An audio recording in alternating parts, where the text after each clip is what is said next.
Welcome to the deep dive, ready to get small.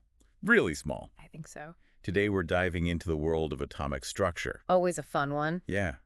We've got some listener-submitted physics textbook excerpts. Oh, cool. And it's going to be a wild ride as we figure out just how our understanding of atoms has evolved over time.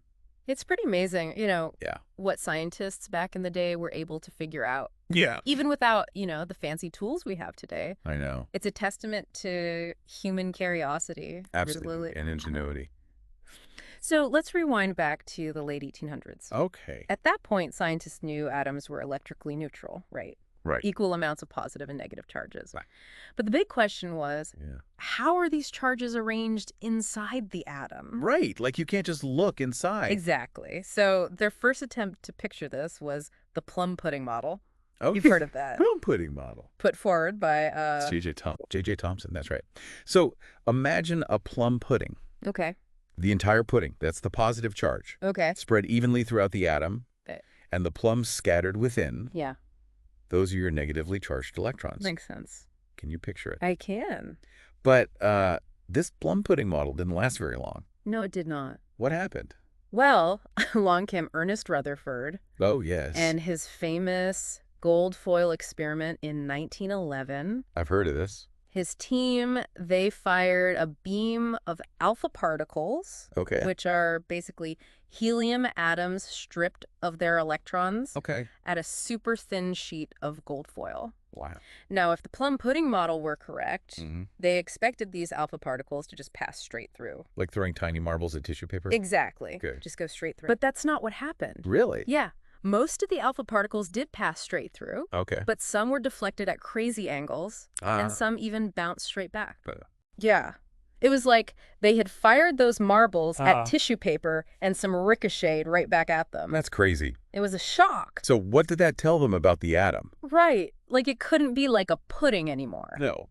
This unexpected result completely shattered the plum pudding model. So what was it then? Well, the only way to explain those deflections Yeah. was if the positive charge was concentrated Oh. in a tiny, dense region right at the center. Oh. That's what led to Rutherford's nuclear model. Okay. He proposed that a tiny, positively charged nucleus Right. containing most of the atom's mass Mm-hmm. sits right at the center, and the electrons orbit around it at a distance. Like planets around the sun. Exactly. So the atom is mostly empty space. It is. It's incredible to think about, isn't it? It really is. It's like we're mostly empty space too. We are. But hold on. Yeah. Wouldn't that mean the electrons would like eventually crash into the nucleus? You're hitting upon one of the major problems with Rutherford's model. Yep. According to classical physics, those electrons whizzing around in those orbits, Yeah. they should be constantly emitting radiation, losing energy, and they would spiral inwards, making atoms unstable. But we know atoms are stable. Exactly. Otherwise, we wouldn't exist. Right. Right. So there had to be something more to it. There was. Okay, so what was the next piece of the puzzle? Well, the next breakthrough came from Niels Bohr in 1913. Okay. He proposed this revolutionary model of the hydrogen atom, combining classical physics with, those emerging quantum concepts. Yeah. This was huge. All right, I'm ready for this boring explanation. All right. So what were these groundbreaking ideas?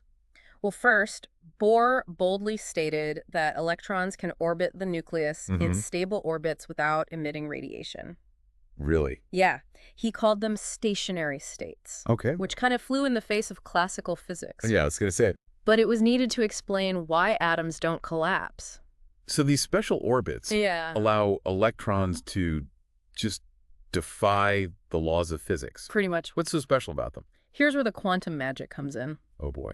Bohr's second postulate stated that the angular momentum of an electron in these orbits, which is basically a measure of its rotational motion, is quantized. Okay. Imagine like a staircase where you can only stand on certain steps, not in between. Right. An electron's angular momentum is restricted to specific steps or values. Okay, I'm starting to see where this is going. Yeah. So these quantized orbits, that means electrons can only have certain energies, right? Precisely. Okay. And that brings us to his third postulate, where he connected these quantized energy levels to the observed line spectra of atoms. Okay. You see, scientists had observed that when elements are heated, they emit light in very specific colors, not a continuous rainbow. So Bohr proposed that electrons can jump between these orbits or energy levels by absorbing or emitting photons? Little packets of light with energies that exactly match the energy difference. Between the levels? Yes. So if an electron jumps down to a lower energy level, it releases light of a specific color corresponding to that energy difference. Exactly. That explains those distinct lines in the spectra. And get this, Bohr's model actually accurately predicted the spectrum of the hydrogen atom. Seriously? It was a major triumph. It sounds like it. It earned him the Nobel Prize in physics. Wow, that's huge. But I'm guessing this wasn't the end of the story. There's more. I figured. Much more. Okay, so it's like each new discovery kind of builds upon the last one, right? Yeah, exactly. But I'm sensing there's more. Oh, yeah. There's always more. Much more to the atom. What happened next? Well, Bohr's model was amazing. But it still left some questions unanswered. Okay. That's where Louis de Broglie comes in. Oh, wow, another name. Yeah, in 1923, he proposed this radical idea I'm ready. that electrons, just like light, can behave as waves. Wait, hold on. Yeah. So these tiny electrons, they're not just particles. Right. They're also waves. It's one of the most mind-boggling concepts in quantum mechanics. I bet. This wave-particle duality. Yeah. It's like saying something can be both a solid ball and a rippling wave. At the same time. Yeah. My brain hurts. It's crazy. So how does this wave-like nature of electrons fit into Bohr's model? Right. With those specific orbits? Well, that's the brilliant part. Okay. Think about a guitar string. Okay. When you pluck it, it vibrates in this standing wave pattern, right? Only certain wavelengths are allowed, and those determine the notes you hear. Right, like you can't just play any random note on a guitar. Exactly. It has to be a specific note.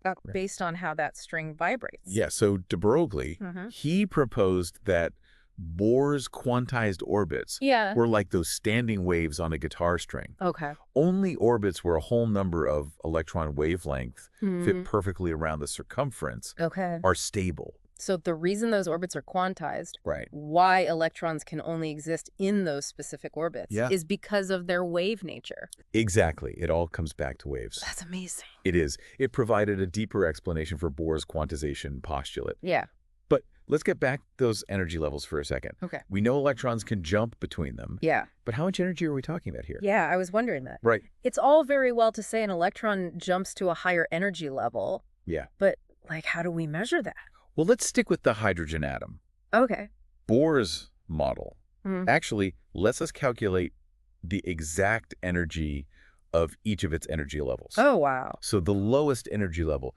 That's called the ground state. Okay. That's where the electron is closest to the nucleus. It's the most stable state. Okay. Now, to completely remove that electron from the atom, to ionize the hydrogen atom, you need a very specific amount of energy. Okay. We call that the ionization energy. Okay. And for hydrogen, it's 13.6 electron volts. So if I was a hydrogen atom just hanging out in my ground state, and someone like zapped me with 13.6 electron volts of energy, my electron would be out of there. Exactly. Right. And that value, 13.6 electron volts, it matches up perfectly. Does it really? Yeah, with experimental measurements. Wow. Another win for Bohr. So what about those other energy jumps? Right. Between those intermediate energy levels. Yeah, those are what give rise to those specific spectral lines. The lines we see. Yeah. Each jump from a higher energy level down to a lower one releases a photon of a specific frequency. Yeah. Which determines its color. So each element has its own like fingerprint. Right. Based on those energy level jumps its electrons can make. That's a great way to put it. It's those jumps that create those specific colors. It's those energy transitions. Amazing. It's those spectral fingerprints that let us identify elements, even in distant stars. Oh. But as great as Bohr's model was, even he knew it had limitations. Did he? Yeah, it works great for hydrogen, but it really struggles to predict the spectra of atoms with multiple electrons. Because things get a lot more complicated. Much more complicated. When you have more than one electron, right? It's like trying to predict the movement of one planet versus an entire solar system. With all those gravitational interactions. Yeah, exactly. Those interactions between all those electrons make the calculations super complex. So what other limitations did Bohr's model have? Well, for one, it couldn't explain the intensities of the spectral lines. What does that mean? Like, why are some lines brighter than others? Yeah. Bohr's model didn't have an answer for that. Oh. And it also ran into trouble when trying to explain some of the fine details of atomic spectra, especially in magnetic fields. So it was a huge step forward. It was. But it sounds like it's still just a stepping stone. It was a crucial stepping stone. So what came next? Quantum mechanics. Okay. That's a whole other story. Where did our atomic journey lead us? It's so cool how science is constantly evolving. Right, it's a never-ending journey. With each model building on the ones that came before. Yeah, exactly. So where did this quest for an even more complete atomic picture take us? Well, the next chapter is quantum mechanics. Okay. It completely revolutionized our understanding of the atom. Oh, wow. It does get a bit abstract, though. Okay. A bit mathematical. All right, so no more like neat visual models. Not really. No more electrons orbiting like planets. Not exactly, no. Okay, so what do we have instead? Well, instead of fixed orbits, quantum mechanics describes electrons in terms of probabilities. Probabilities. Yeah, and something called wave functions. Okay, this sounds complicated. It's a bit like saying we can't know exactly where an electron is at any given moment. So we can't pinpoint it? Not exactly. Okay. But we can figure out the probability of finding it in a particular region of space. So instead of saying the electron is here, we're saying it's probably somewhere in this area. Yeah. So it's like a cloud. Yeah, you could think of it that way. Okay. These regions of high probability, we call those orbitals. Orbitals. And they come in all sorts of shapes. Not just circles? Nope. Spheres, dumbbells, you name it. Wow. That's a far cry from those little circular orbits of Bohr's model. Yeah. So things got a lot fuzzier in the quantum world. In a way, yes. But is that like a bad thing? Not at all. Okay.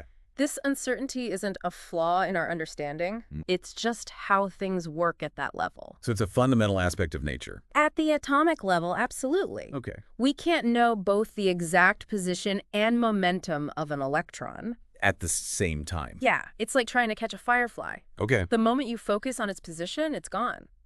Changing its momentum. Exactly. Okay. I'm starting to get a sense of this quantum fuzziness. Good. But can we still make accurate predictions? Oh, absolutely. Even with the uncertainty?